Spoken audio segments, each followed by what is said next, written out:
The housing market in this city and country has been in a tailspin for years, to the point that federal parties have had to make it a priority in this election campaign.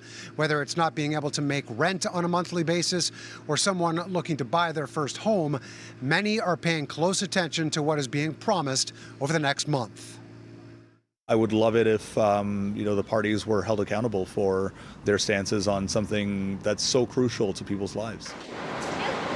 The stories of struggle have long been real, and the need for affordable housing for people to get by are everywhere, which is why advocates are standing up and speaking out before the federal election. Acorn Canada recently released its two-page election wish list, making a number of demands that it feels needs to be addressed.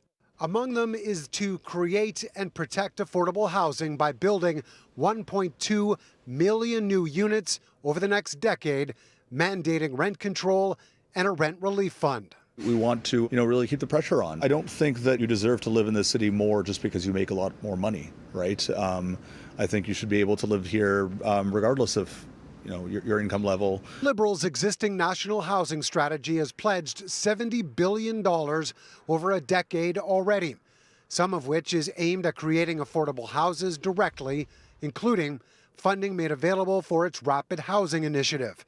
That has helped with new builds in Toronto already, but critics say it's nowhere near enough.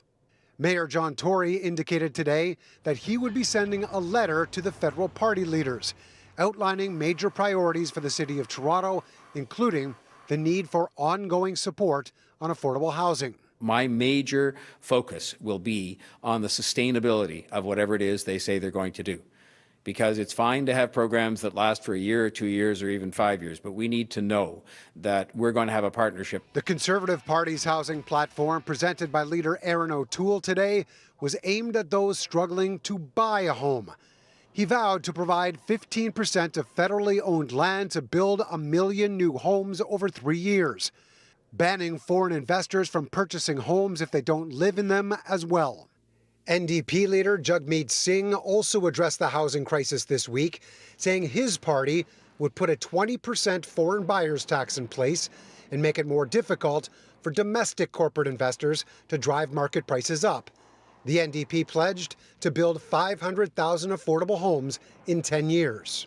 We need to make this a country that is deeply affordable to people who, not just to people who make $100,000 a year. They don't need our protection. How quickly that will happen is key, knowing promises made can take quite some time to deliver, if at all.